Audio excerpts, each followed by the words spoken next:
Assalamu alaikum wa rahmatullahi ta'ala wa barakatuh. Il y a des martyrs qui tombent avec l'épée à la main et il y a ceux qui meurent avec une lettre dans la main. Abdullah ibn Yaqtir fut l'un d'eux. Il portait les derniers messages de Imam al-Hussein alayhi salam aux habitants de Koufa. Il est mort sans avoir fini sa mission, mais sa mort a scellé les destins de Karbala. Voici son histoire. Après avoir reçu la lettre de Muslim ibn Aqil, lui affirmant que les Koufains l'attendaient, Imam al-Hussein alayhi salam quitte la Mecque et prend la route vers Koufa.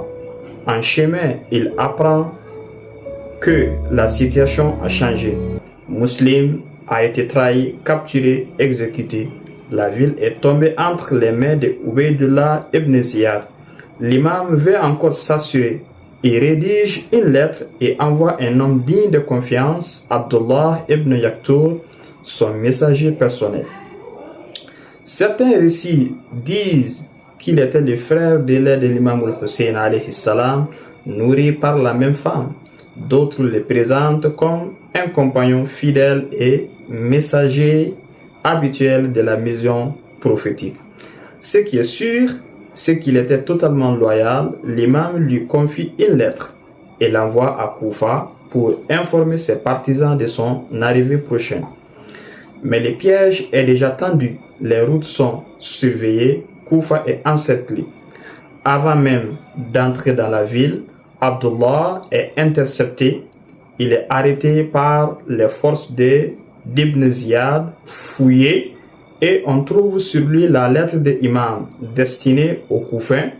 Il est immédiatement conduit devant les tyrans. Ibn Ziyad lit la lettre et demande: est-il l'auteur de cette lettre?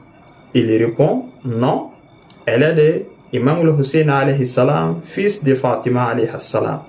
Le gouverneur lui dit: monte sur la tribune et insulte ton maître, insulte Hussein.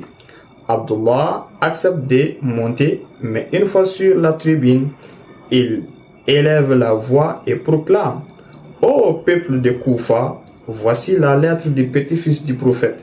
Répondez à son appel et sachez que j'atteste qu'il est dans la voie de Dieu et que vous l'avez trahi. Il défend l'imam au lieu de l'insulter. Furieux, Ibn Ziyad ordonne: jette-les du haut du palais. On les précipite du haut du toit du palais de Koufa. Il tombe sur les pierres, les os brisés, mais il est encore vivant. Un soldat s'approche et l'achève à l'épée. Il meurt en martyr. Avec la lettre de l'imam dans le cœur et la loyauté sur les lèvres, seul dans l'ombre, sans armée ni audience. Mais ses paroles ont résonné dans les murs de Koufa et son sang est devenu un témoin contre la trahison du peuple. Abdullah ibn Yaqtir était le dernier lien officiel entre l'imam et la ville de Koufa. Il n'a pas combattu avec l'épée, mais il a apporté une lettre comme une arme et il en est mort. Que la paix soit sur lui et que nous sachions porter à notre tour les messages de vérité, même dans un monde qui veut le faire taire.